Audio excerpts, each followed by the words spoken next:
La cultura tolteca. La palabra tolteca tiene un origen náhuatl que significa los grandes artistas, los grandes constructores. La escultura más representativa son los famosos atlantes de Tula, los guerreros, los gigantes, los cariátides, de los cuales hablaremos más adelante. Los toltecas tienen un origen bárbaro chichimeca y un origen teotihuacano.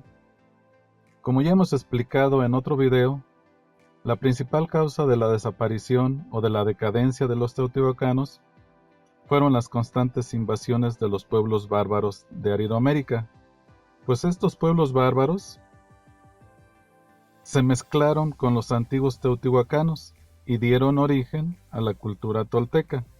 Es por ello que los toltecas fueron grandes artistas, pues tenían sangre teotihuacana. Pero también los toltecas fueron crueles, sanguinarios, sometieron a sus vecinos, pues porque tenían sangre bárbara chichimeca.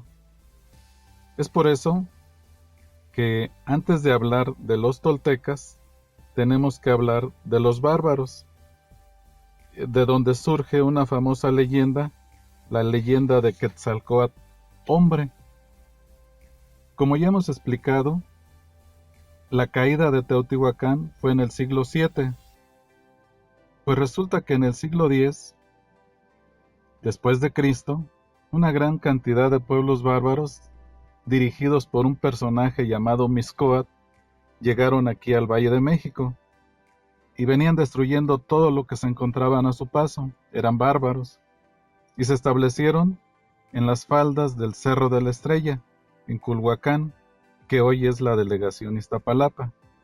Y desde este lugar, los bárbaros, dirigidos por Mixcoatl, iniciaron una serie de campañas en contra de todos los pueblos existentes en este lugar, y lograron dominar todo el Valle de México. Tiempo después, Mixcoatl se lanzó hacia el sur y llegó hasta el actual estado de Michoacán, Guerrero, Oaxaca, pero cuando llega a Morelos, el conquistador, el bárbaro, fue conquistado por una mujer. Conoció a Chimalma, una mujer de otra tribu, con quien contrajo matrimonio y con quien engendró un hijo. Pero Mixcoatl fue muerto, lo mató su hermano, Utimal, quien usurpó el poder. Entonces Chimalma, que ya estaba embarazada, al saber que mataron a Mixcoatl, huyó y se refugió con sus padres en Xochicalco, en Morelos. Pero Chimalma murió al dar a luz al niño. Este niño fue llamado Seacatl Topiltzin Quetzalcóatl, cuyo nombre significa nuestro príncipe, el sumo sacerdote Uno Caña.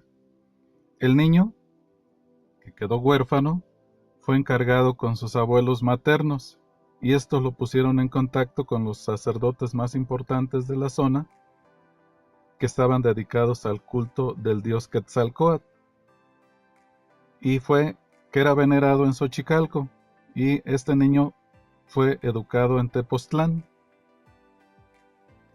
Vale la pena mencionar que algunos cronistas aseguran que este niño, Seacatl Topiltzin, nacido en Xochicalco, tenía rasgos físicos europeos: pelirrojo, piel blanca, barbado, de ojos azules. Este niño, según los cronistas, nació en el 947 después de Cristo, es decir, 500 años antes de la llegada de los españoles aquí a América. También se sabe que por ese tiempo los vikingos llegaron a Norteamérica. Incluso hay libros que llaman Quetzalcóatl el vikingo, Quetzalcóatl hombre el vikingo. Cuando Topiltzin llegó a ser adulto, fue visitado por unos hombres de Culhuacán, del Cerro de la Estrella, que estaban inconformes con el gobierno usurpador de su tío. Y este grupo de hombres invitaron a Topiltzin a encabezar una rebelión para que recuperara el trono de su padre. Entonces Topilzin enfrenta a su tío, Topilzin mata a su tío, es decir, vengó la muerte de su padre, y se convirtió en el jefe de Culhuacán, del Cerro de la Estrella. Tiempo después, dice la leyenda, que Topilzin abandonó aquí Culhuacán, el Cerro de la Estrella, y con un gran número de seguidores se fue hacia el norte y llegó hasta Tulancingo, y posteriormente se estableció en Tula. Tula, que significa lugar de tules, ahí en ese lugar, que era un punto estratégico, se habrían de mezclar los bárbaros chichimecas de Topilzin con los antiguos teotihuacanos y con un grupo de artesanos procedentes de la costa del Golfo, a los que se les denominó nonoalcas. Entonces, la fusión de estos tres grupos, bárbaros chichimecas 1, antiguos teotihuacanos 2 y nonoalcas 3, estos tres grupos dieron origen a la cultura tolteca, cuya capital fue la ciudad de Tula.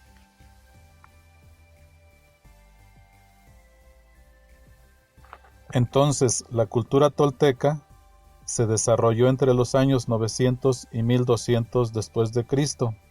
Significa los grandes artistas, los grandes constructores, tuvieron como capital la ciudad de Tula, donde se mezclaron teotihuacanos, chichimecas y nonoalcas. También podemos decir que los toltecas fueron los primeros en trabajar la metalurgia, aunque solo en objetos decorativos o de adorno en oro, plata y cobre. Asimismo, aportaron el aro de piedra. También podemos decir que los toltecas fueron el primer imperio militar mesoamericano, pues a través del uso de la fuerza imponían fuertes tributos a los pueblos vecinos, a los pueblos sometidos.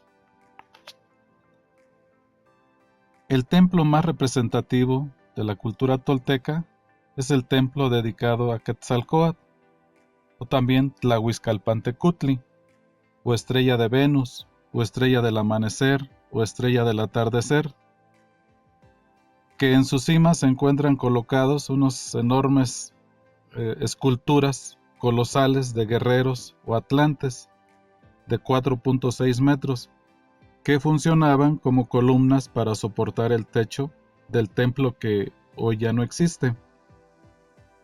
Los atlantes, más bien cariátides, ubicados en el templo de Tlahuizcalpantecutli, son esculturas cilíndricas de grandes dimensiones, esculpidas en piedra basáltica, que representan guerreros de pie en posición erguida, como custodiando el templo. Llevan en el pecho un gran pectoral en forma de mariposa, que es el símbolo de la estrella de la mañana, de la estrella de Venus. Y alrededor de la cintura está una faja ancha que al frente termina en una especie de delantal triangular bordado, sostenido por un broche con emblemas relacionados con divinidades solares. Portan en la mano derecha un atlatl y en la mano izquierda los dardos de esa arma, por eso se llaman atlantes, además de una espada curva, como la que se puede ver aquí, y en la cabeza tienen un tocado característico de los guerreros, es decir, un casco cilíndrico ornamentado con círculos, que remata en un penacho vertical de plumas rígidas. A los atlantes también se les puede llamar cariátides, porque tienen la función de servir como columna, como en la antigua Grecia, para sostener el techo de los templos. Por lo tanto, se les llama atlantes por el atlat, por el arma que presentan. Se les llama gigantes porque miden 4.6 metros de altura. Se les llama guerreros por el pectoral y el casco. Se les llama cariátides por la función que tuvieron como columnas. Y también se les llama monolitos porque parece una sola piedra, aunque la técnica con la que se hicieron estos monolitos es la técnica de pivote.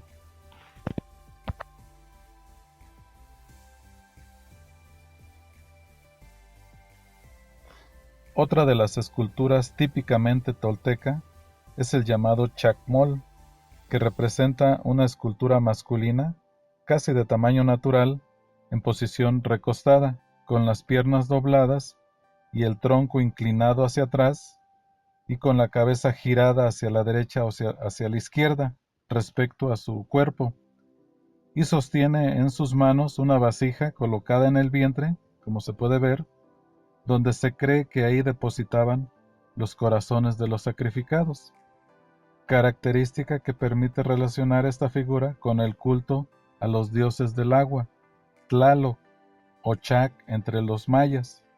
Algunos investigadores creen que estas esculturas funcionaban como altares, pues casi siempre se encontraban frente a los templos.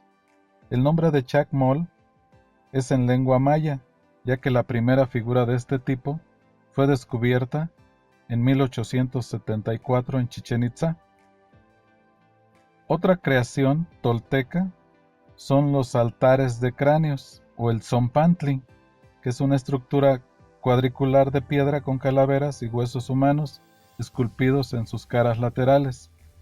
Este altar, que se colocaba en el recinto ceremonial, era una representación de un tzompantli real, una estructura de madera que sostenía con unas vigas horizontales en donde se ponían los cráneos reales de los sacrificados, muy posiblemente con el propósito de infundir temor a los enemigos del grupo en el poder. La leyenda de Quetzalcóatl. Como ya hemos dicho, Seacatl Topiltzin Quetzalcóatl, el hijo de Chimalma y de Mixcoatl, había nacido en el 947 después de Cristo y murió en el año 1000 después de Cristo. Topiltzin gobernó poco tiempo en Tula. Durante su gobierno, trató de erradicar la práctica de los sacrificios humanos. Él estaba en contra de los sacrificios humanos y proponía que se hicieran sacrificios solo de animales. Pero llegó el momento en que sus enemigos, que veneraban a Tezcatlipoca y que estaban a favor de los sacrificios humanos, buscaron la forma de destruir a Quetzalcóatl.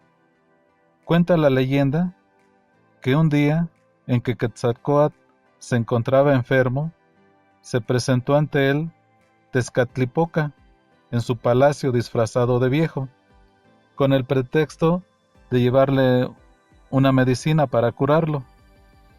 Después de mucho insistir, Tezcatlipoca logró que Quetzalcóatl tomara aquella medicina, que en realidad era pulque, y como nunca había probado esta bebida, le pareció sabrosa y bebió hasta embriagarse, y bajo los efectos de la embriaguez, Quetzalcóatl, Topiltzin, sedujo a una sacerdotisa, perdiendo con ello la pureza que exigía su alto y noble cargo de rey. Debía ser casto y puro. Cuando Topiltzin se repuso de la embriaguez, pues sintió vergüenza, se consideraba indigno de permanecer como gobernante en Tula y decidió renunciar, quedando el poder en manos de los partidarios de Tezcatlipoca. Entonces Topiltzin Quetzalcóatl abandonó Tula junto con un grupo de seguidores y se embarcó y se fue por el oriente, jurando que un día iba a regresar por su poder.